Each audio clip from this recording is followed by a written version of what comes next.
May na. Ano mo na lang.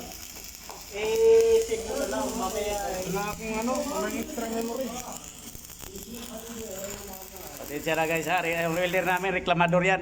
Puro reklamo. Hindi naman magtrabaho na ano. Guys. Balis ka niyan ba? Makapila ka pa ano ba?